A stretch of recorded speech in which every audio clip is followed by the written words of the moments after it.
मङ्गलं भगवान् वीरो मङ्गलं गौतमो गणी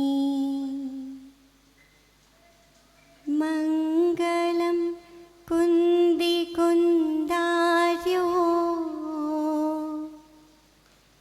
जैनधर्मोऽस्तु मङ्गलम्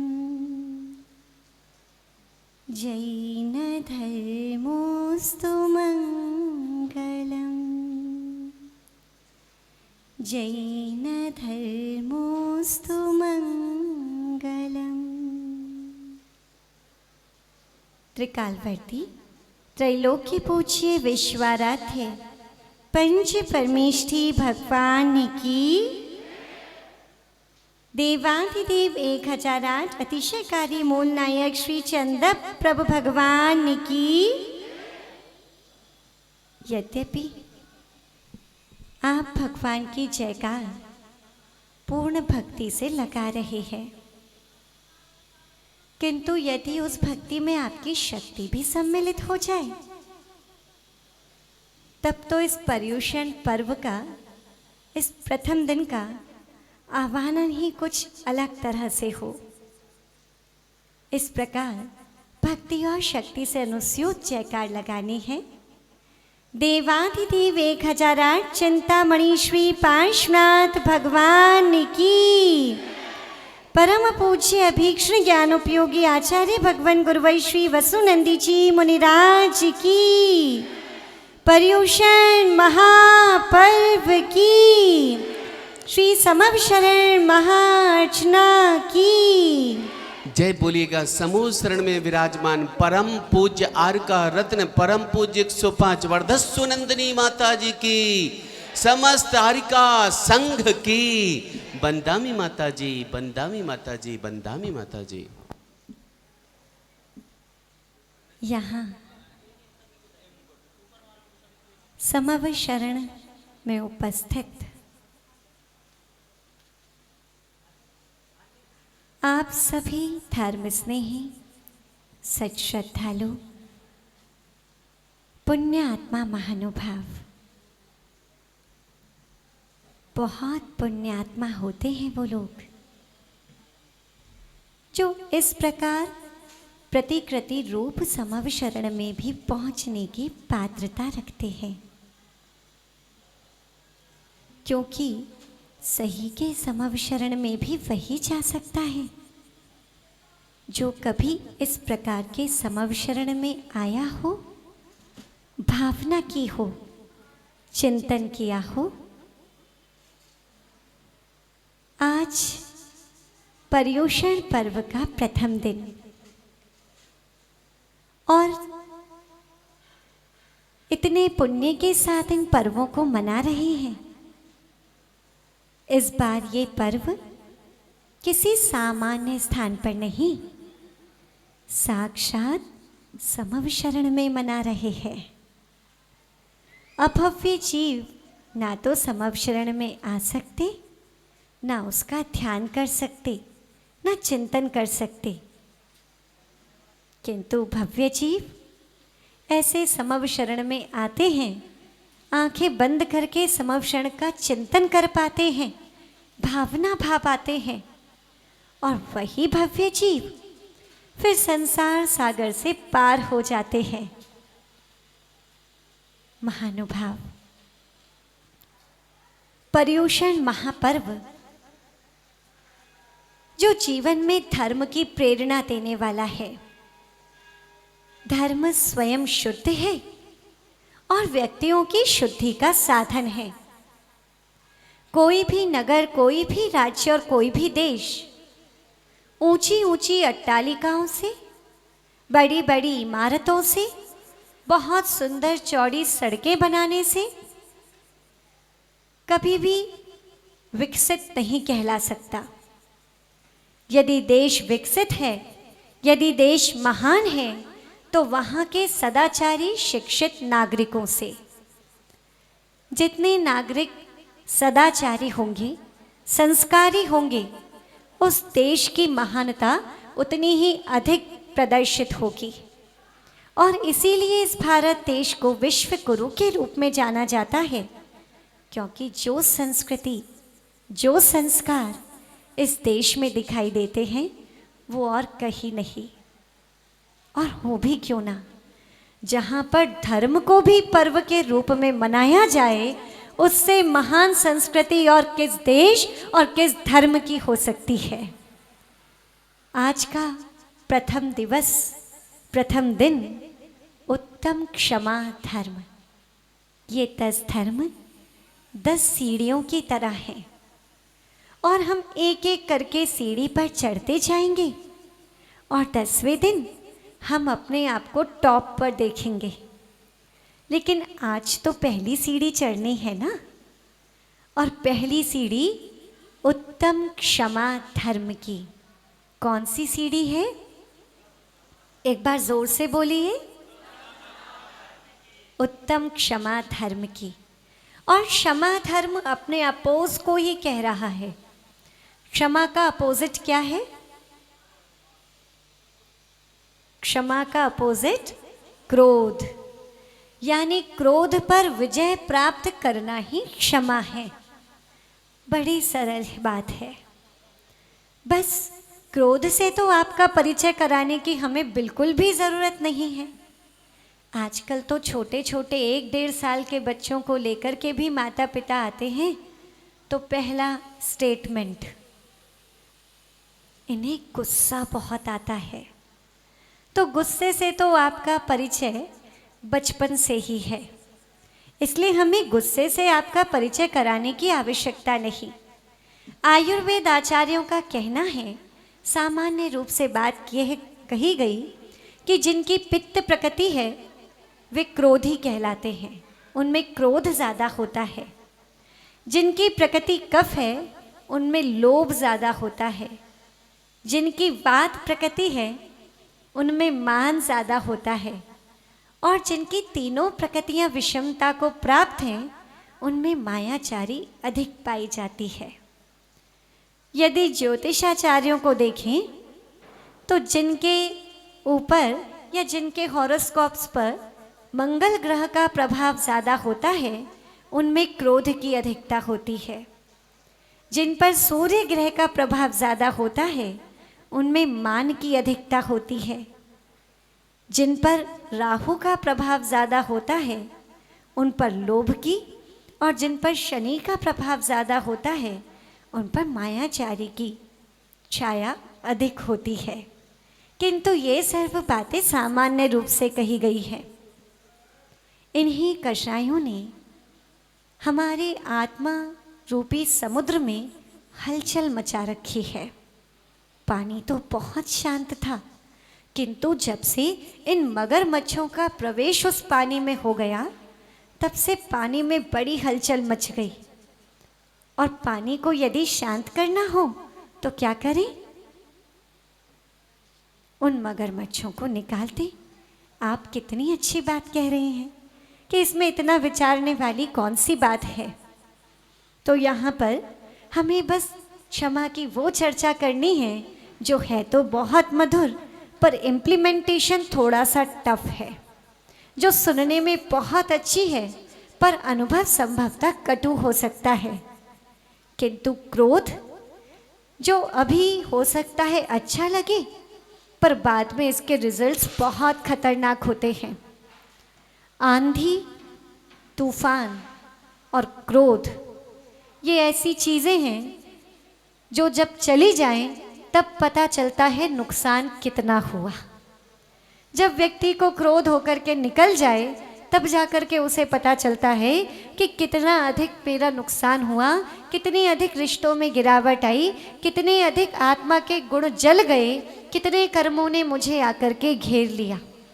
और क्रोध तो मानव की वो स्थिति है, आप हमें बताएंगे मन, वचन और काय, इन तीनों में से कौन सा योग तीव्र काम करता है? मन योग काम करता है।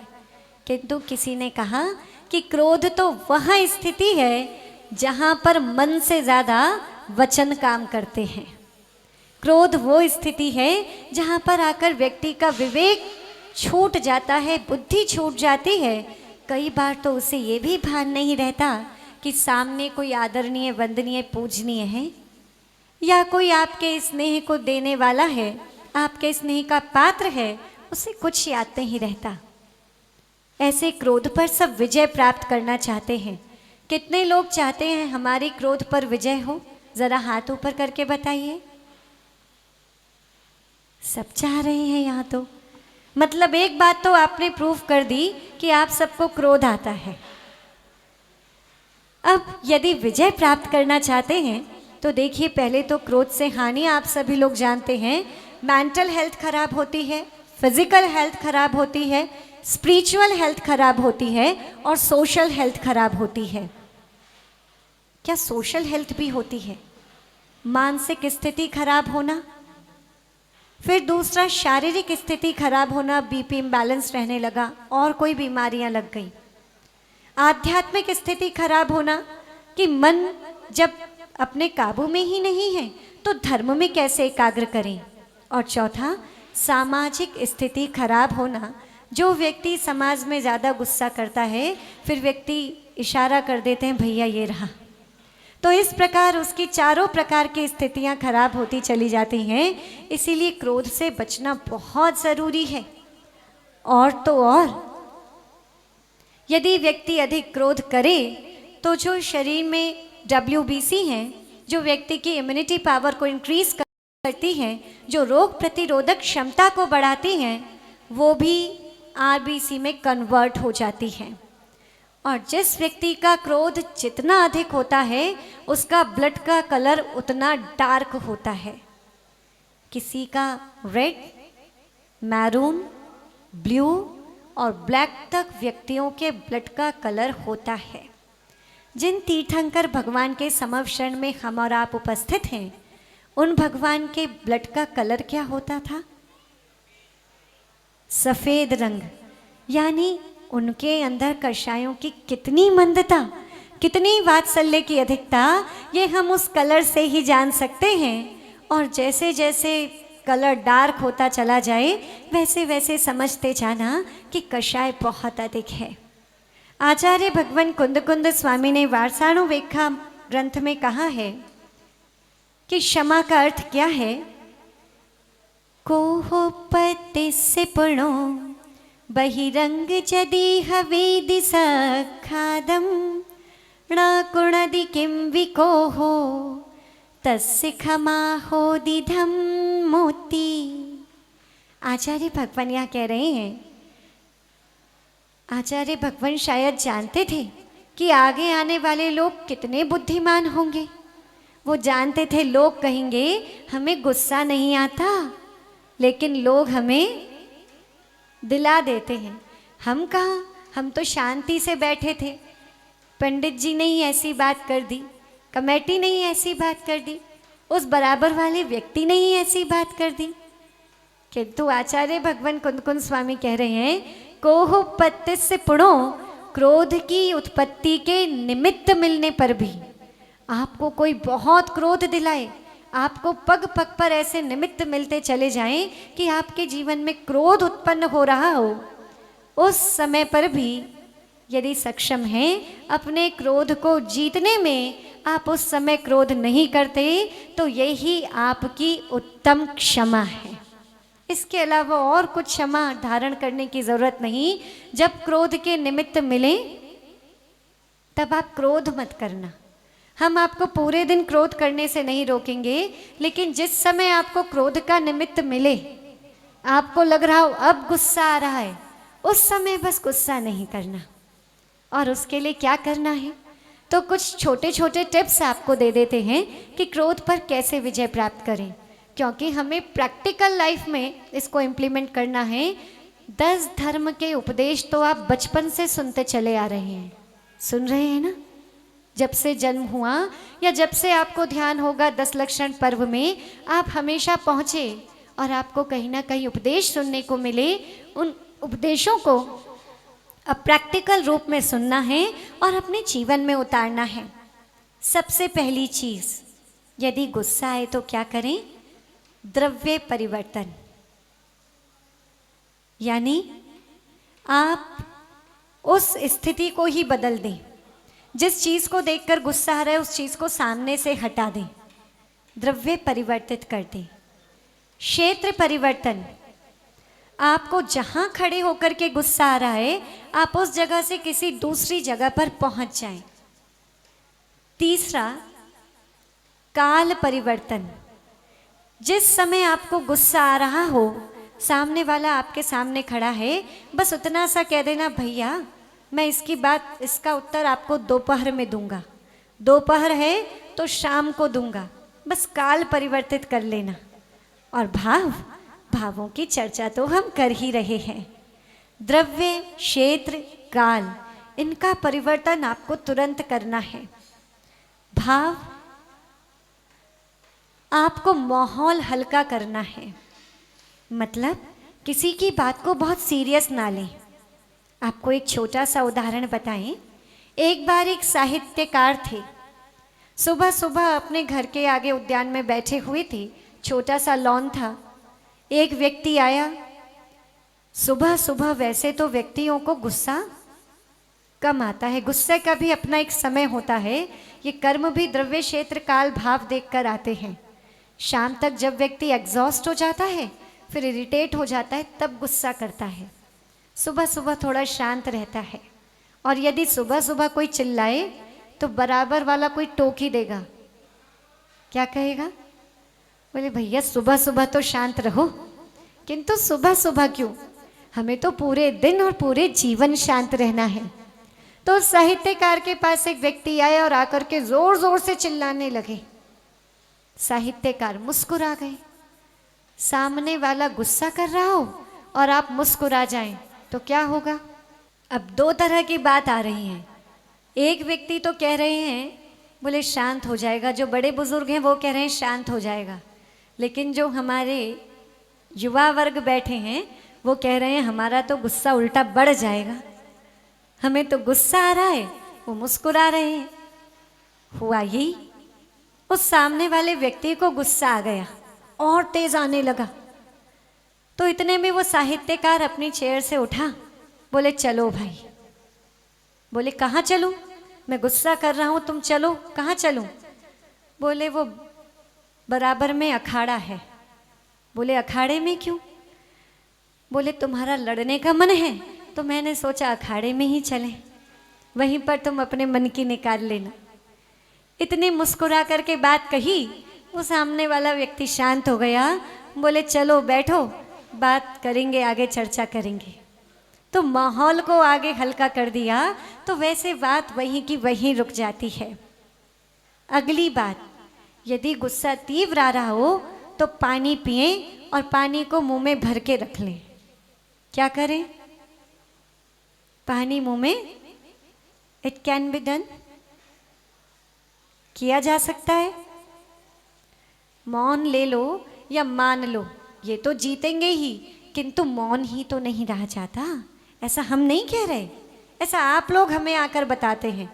बस चुप नहीं रह जाता, बाद में बड़ा रिग्रेट होगा, बड़ा पश्चाताप करेंगे, पर उस समय तो जीभ से ऐसे शब्द फिसलते हैं जैसे दुनिया भर की चिकनाई यहीं पर आ गई हो। तो उसको रोकने के लिए क्या करें? मुंह में पानी भर लें। अगली बात, यदि ऐसा भी ना कर पाए तो खड़े हों तो बैठ जाएं, बैठे हों तो जाकर के विश्राम कर लें। क्योंकि जब जब व्यक्ति को क्रोध आता है तो गुस्से में व्यक्ति लेटा हो तो बैठ जाएगा, बैठा हो तो खड़ा हो जाएगा। तो आप रिवर्स काम करना, खड़े हो गुस्सा आ रहा हो तो बैठ जाना। बोले बैठ के गुस्सा कर लूँ, और बैठे हो तो लेट जाना, और अपनी इंद्रियां शिथिल कर लेना। यानी जब गुस्सा आता है तो व्यक्ति की मुट्ठी बंधती है, उसका पूरा शरीर टाइट हो जाता है, और जब गुस्सा आए तो अपने हाथ ऐसे ढीले कर लेना, उंगलियां अलग अलग कर लेना, थोड़े पैर, पूरा शरीर एकदम ढीला कर देना। बस ये उपाय यदि आपने अपना लिए और इनमें से कोई भी एक, तो गारंटी है आपको गुस्सा आ ही नहीं सकता। महानुभाव, यदि आप सही हैं तो गुस्से की ज़रूरत नहीं, और गलत हैं तो गुस्सा करने का हक नहीं। तो फिर गुस्सा करना ही क्यों? या तो सही है या गलत, सही में भी ज़रूरत नहीं, गलत में हक नहीं, तो फिर तो गुस्से की कोई स्पेस ही नहीं बचती। तो आज उत्तम क्षमा धर्म के दिन कम से कम एक संकल्प आपको लेना है। हमने कल भी एक संकेत किया था कि आप लोग कहते हैं कि हाथ में 4 चूड़ियां हो तो खनकती हैं, और आप सब लोग तो तिजारा की शोभा हैं। जैसे एक स्त्री के हाथ की शोभा चूड़ियां हैं, ऐसे ही आप सब लोग तिजारा की शोभा हैं। और जब सब चूड़ियां एक साथ इकट्ठी हो जाएं तो, लेकिन आपको चूड़ियां वो बनना है जिन पर गोटा लिपटा होता है। यदि 100 भी इकट्ठी हो जाएं तो उसमें से खनक की आवाज़ ही नहीं आएगी।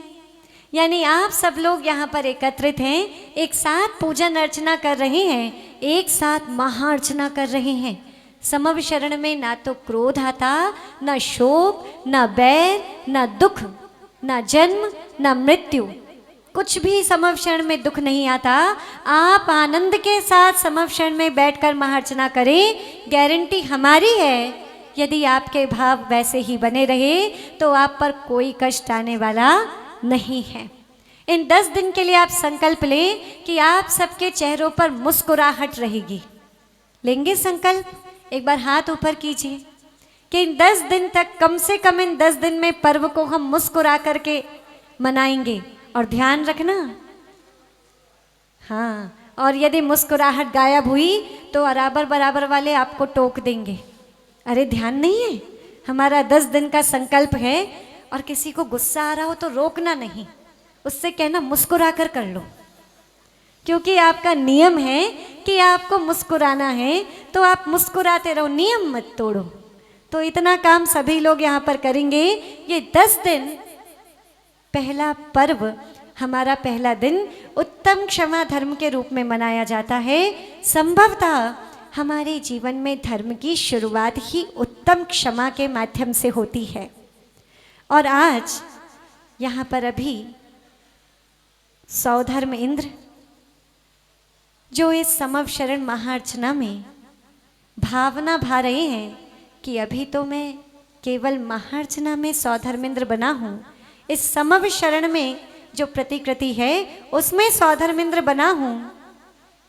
और जो लोग चाहे कुबेर बने, चाहे चक्रवर्ती बने, चाहे महायज्ञ नायक बने, चाहे भारत बाहुबली बने, चाहे ईशान, सानत कुमार, माहेंद्र, ब्रह्म, ब्रह्मोत्तर, लांतव, कापिश, जो भी इंद्र बने हैं, अष्टकुमारियाँ बने, कोई भी बने हैं, ये जो महापात्र आप यहाँ पर बन कर के बैठे हैं, इसका यही फल है। और पीछे भी जो इंद्र इंद्राणी बैठे हैं, जो भगवान की अर्चना के लिए इंद्र इंद्राणी बन गया, ये समझ लेना वो आज जिस पद पर, जो लोग इस समय पद पर अधिष्ठित होकर के बैठे हैं, वो यकीन मान लेना कि उन्होंने आगे आने वाले समय के लिए उन पदों को रिजर्व कर लिया है।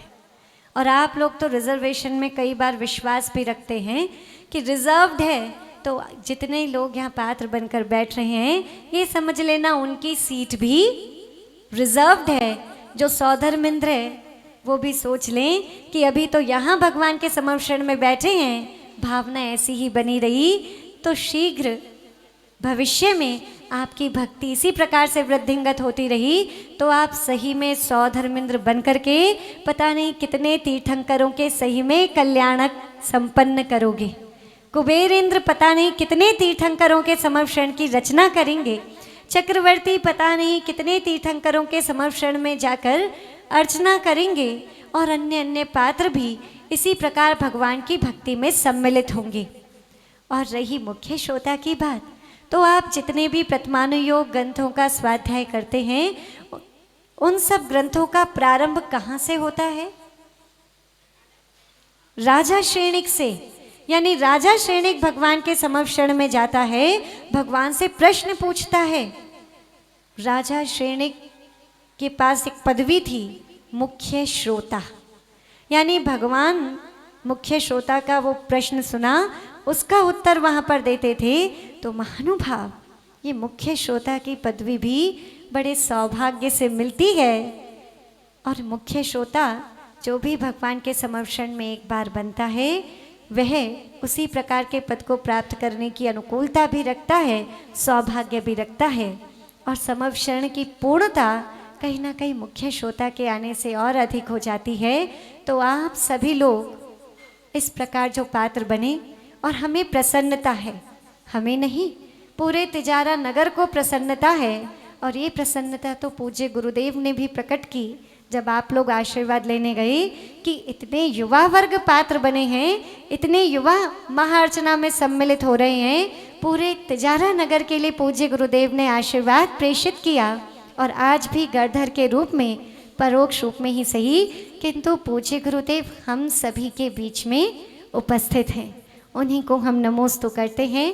पूज्य गुरुदेव ने आप सभी लोगों के लिए जो आशीर्वाद दिया, वो आशीर्वाद आपके जीवन को मंगलमय बनाने वाला हो, धर्ममय बनाने वाला हो। इन 10 दिन आप लोग खूब भक्ति भाव से अर्चना करें, खूब भक्ति भाव से इन पर्वों को मनाएं। और आज उत्तम क्षमा धर्म के दिन, आज आप लोगों को एक छोटा सा नियम दे दे। अब 10 दिन तो नियम मिलने ही चाहिए। आपने अपने लिए तो बहुत नियम ले लिए, और आज का एक, वो तो 10 दिन का नियम था, मुस्कुराना था। अब आज का भी एक अलग से नियम है। आज आप सब लोगों को उपवास करना है, बस इतना सा नियम है। लेकिन रुकिए, ठहरिए, पूरी बात सुनिए। आपको उपवास भोजन पानी त्याग करके नहीं करना। आज आपको क्रोध को त्यागने का उपवास करना है। आज के दिन कम से कम आपके चेहरे पर कोई क्रोध नहीं आना चाहिए। जैसे एक शॉपकीपर, दुकान पर कैसा भी ग्राहक आ जाए, उसने 50 चीज़ें खोल करके दिखा दी, उसके बाद भी कस्टमर का पसंद नहीं आ रहा, चलो बाद में देखेंगे, तो शॉपकीपर एक अच्छा सेल्समैन क्या करेगा? कोई बात नहीं, जब आपको आए तब आप लेना, कोई बात नहीं, मुस्कुराता रहेगा। क्योंकि अगर गुस्सा हो गया तो दुकानदारी खराब।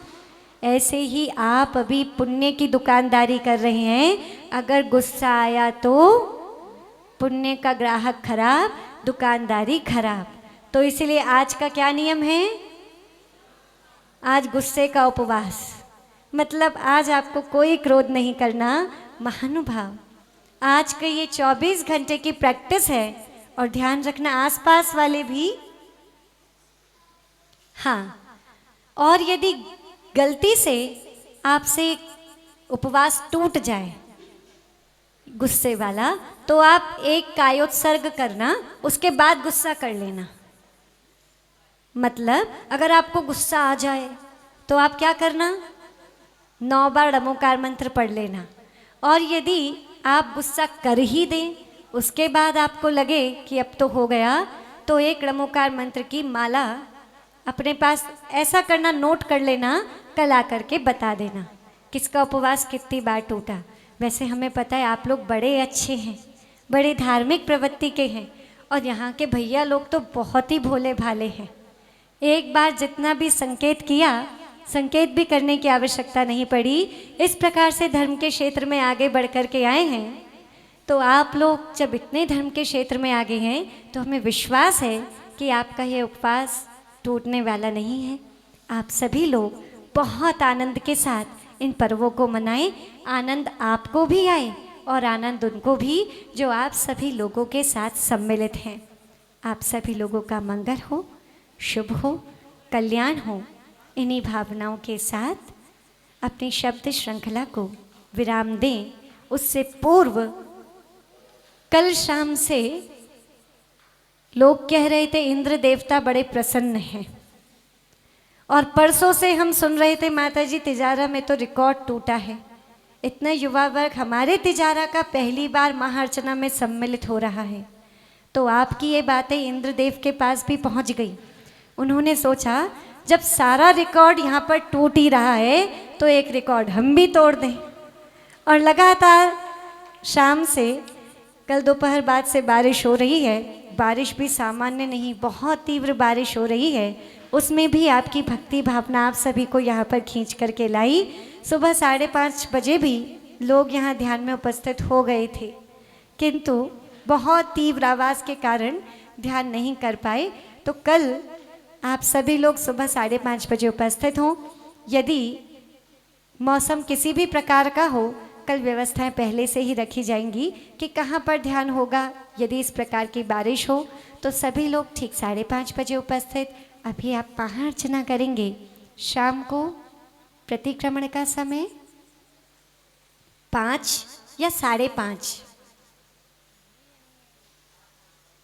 5:30? सब लोग तैयार हैं? सब लोग तैयार हैं 5:30 के लिए? ठीक है, तो शाम को 5:30 बजे यहाँ पर प्रतिक्रमण होगा। सभी लोग प्रतिक्रमण के लिए यहाँ पर एकत्रित होंगे, क्योंकि अभी आप एक साधक सा जीवन 10 दिन जिएंगे। आप आरम सारम बहुत कम से कम करते चले जाएंगे, और फिर यदि हो भी गया गलती से तो उसका शाम को प्रतिक्रमण करेंगे। सुबह ध्यान से शुरू करके शाम प्रतिक्रमण और आगे आगे के कार्यक्रम अभी आपको बता दिए जाएंगे। ओम नमः। सभी लोग अपने दोनों हाथों को जोड़ लेंगे। ओम ह्रीमरम उत्तम क्षमा धर्मांगाय नमः। ओम ह्रीमरम उत्तम क्षमा धर्मांगाय नमः। ओम ह्रीमरम उत्तम क्षमा धर्मांगाय नमः। ओम ह्रीमरम उत्तम क्षमा धर्मांगाय नमः। ओम ह्रीमरम उत्तम क्षमा धर्मांगाय नमः। ओम ह्रीमरम उत्तम क्षमा धर्मांगाय नमः।